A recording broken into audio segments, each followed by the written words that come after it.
Good afternoon. Hello. Yeah, come on.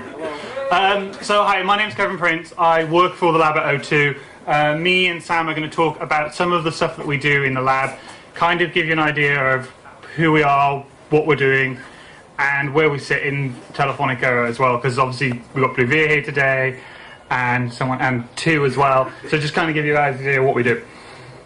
So this is Sam. Sam's job title is Geek. My job title is Wizard. Don't tell HR. So what is the lab? We're not based here. This is Telefonica Global HQ in Madrid. We're actually based in, hang on, this building here, in Barford and Slough. So, pardon? It's Slough. It's lovely, honestly. So, just trying to... Let me use this instead. Okay, so just to kind of give you an idea, we as the lab sit here inside O2 UK, which is part of Telefonica Europe, which is part of Telefonica. Where's Tom? So Tom at the back sits here in Bluvir and Digital. So, yeah, all over the shop, but we sit here in Europe and we work within the operator business to build new stuff, basically. So...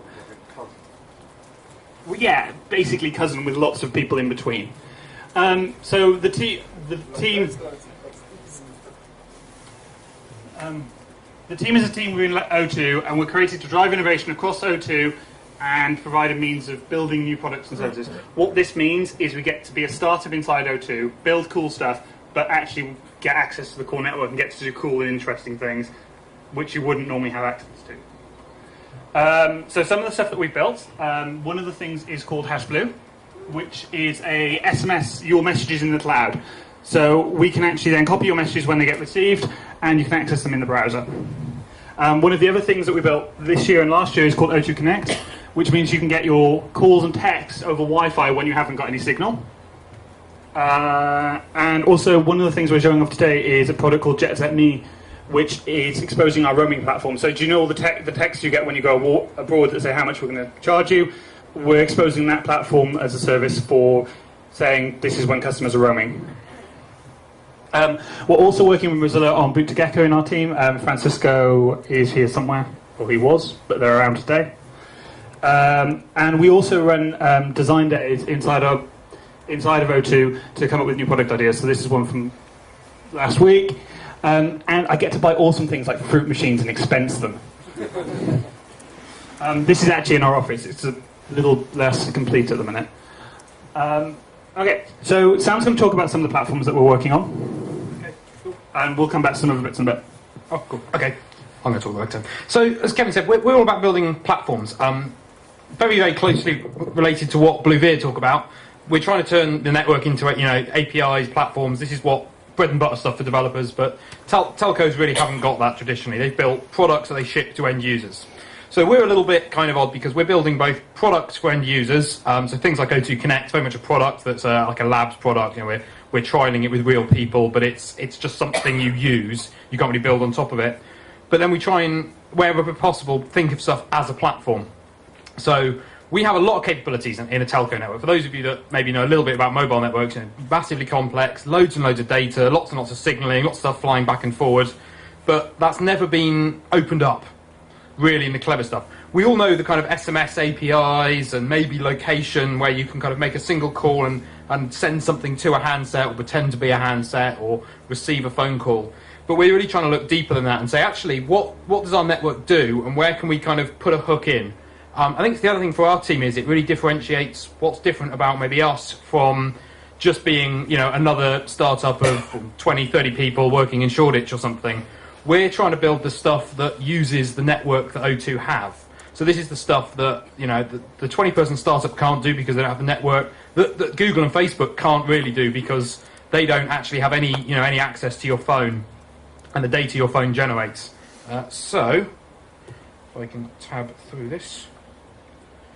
Couple of things to talk about. Can't really say. Let's talk about HashBlue first. So, HashBlue, we've shown this, I think, last year. It was demoed a little bit, but this was really one of the first things we did in our team because it's an SMS app. It's an SMS, and it has an API, which if I scroll down the bottom somewhere, just as you'd expect from any good application, you can make calls. However, what differentiates this? Not linked to the API. Kev moved it. There we go. What differentiates this from a classic SMS API on something like Twilio or AQL or any of those is, with that, you're sending messages from a phone to an application or from an application to a phone.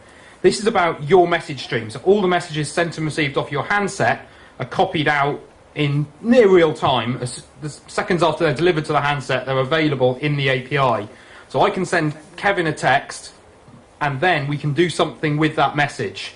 So that's quite powerful, as opposed to just a straight send a text, get a response back. It's your conversation stream. Also, that's how we got Connect. Yeah, and also again, as Kevin said, that's things like O2 Connect. It's a platform we can build on top of it. All your text messages are available in the web there anyway, so you can log in from any handset and read your message history. The other one, this is the new thing. So can't see it particularly well on this screen, but how many of you have used your phone abroad? Go roaming. So when you land at the airport, you get a little text message that says, "Welcome to France," or wherever. Calls cost, X million pounds a minute or something like that. And we give you that information. Well, that's a service that most networks have had for years. Actually, the EU, I think, requires us now to be able to notify you that that there are charges and things when you're abroad. So we thought, what if we take that functionality and actually turn that into more of a useful service? So rather than just sending a text out, that can be a trigger for any other service. So the first thing, this is a product we're going to call JetSetMe. So it doesn't have any O2 branding. It just says very little at the top there. Runs on the O2 network. So any O2 phone it will work with. When a phone is signed up for the JetSetMe API, so there's a kind of, not quite true OAuth, but it's the OAuth-like granting a third-party application access to your data. That application can then be notified when that phone goes to a different country. So you sign your phone up for the service, you go to France or Germany or somewhere like that. As soon as your phone updates on that network, not only do you get the little text saying this is how much roaming costs, but actually this application will get a post that says, hey, he's just landed in X country. And similarly, when you come back, it'll say, hey, he's returned back to the UK. So we think that's actually quite a powerful function. There's all sorts of things you can do with that data. You might want to send, just have an app that sends you the currency rates or something if you're a currency provider, or any kind. It's a trigger.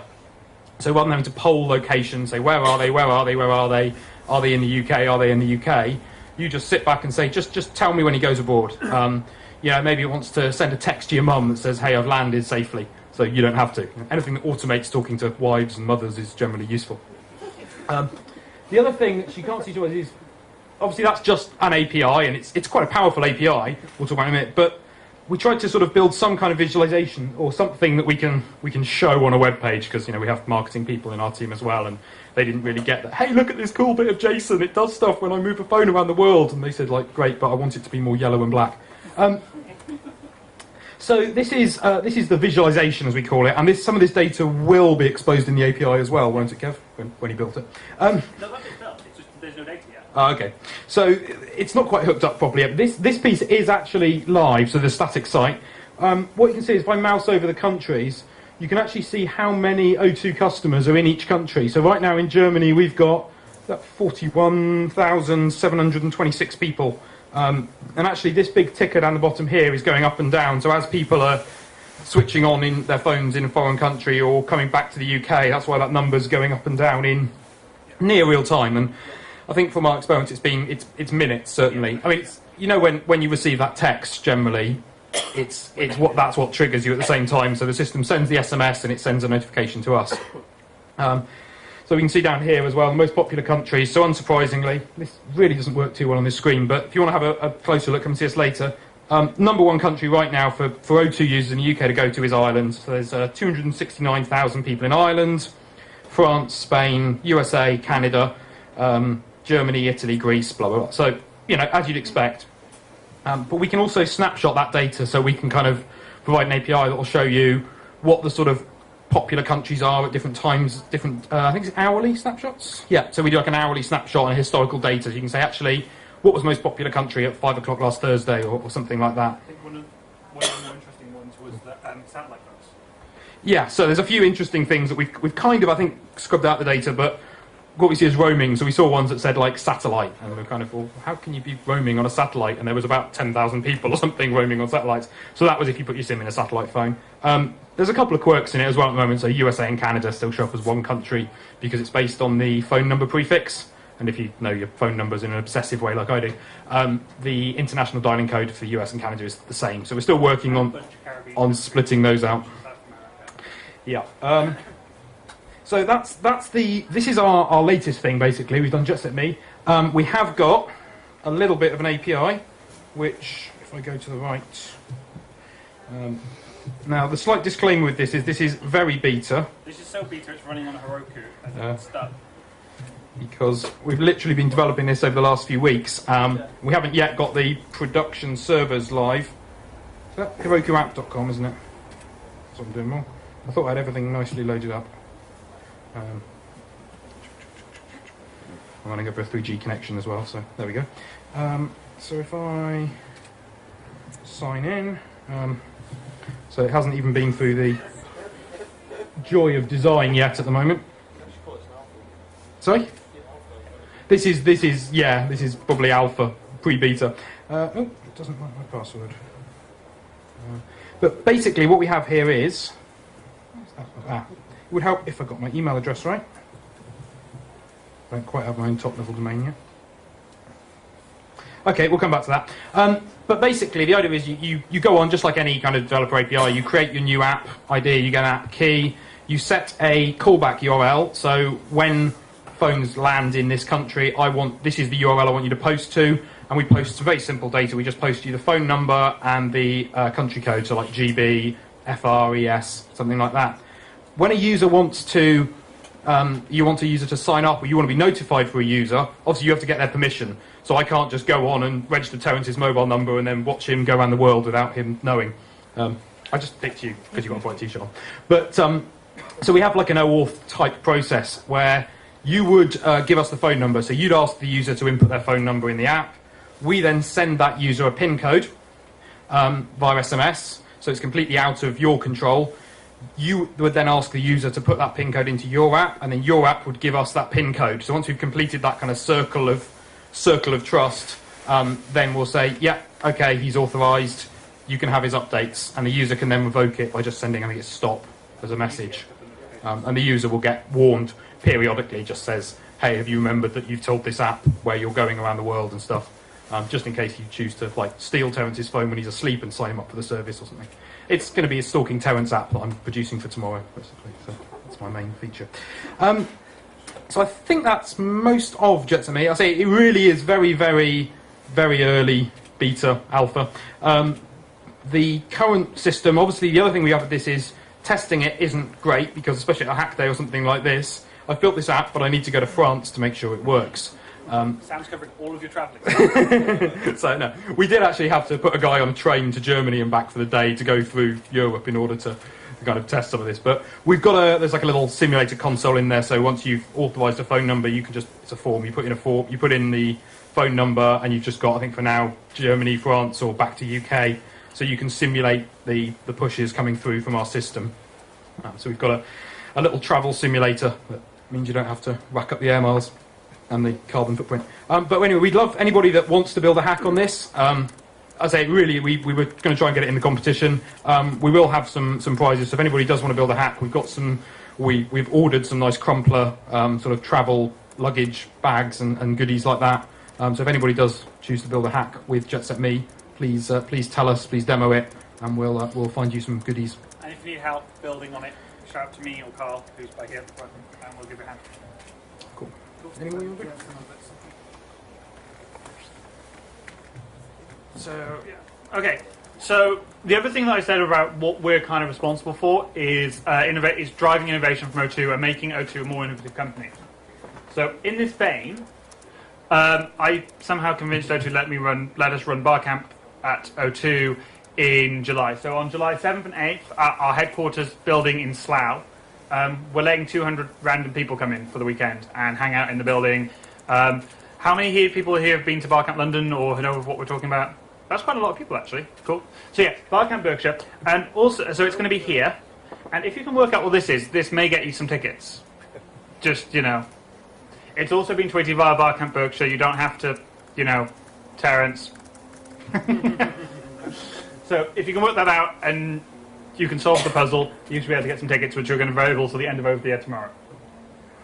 There's one other thing I want to talk about, which is Campus Party, which is a Telefonica global initiative. It's happening in Berlin in August. It's 10,000 people at Timehoff Airport. There's currently a scholarship for 5,000 people to cover entry, camping, and transport to the event. If you want more information, you go to campus-party.eu or grab one of us and we can tell you some more. So I think that's pretty much it. Open for as many questions as you want about what we do, about how stuff works, or anything like that. And it's also important to note out we're hiring. So if you're interested to come work for us, please come speak to one of us today. So that's it. Yeah.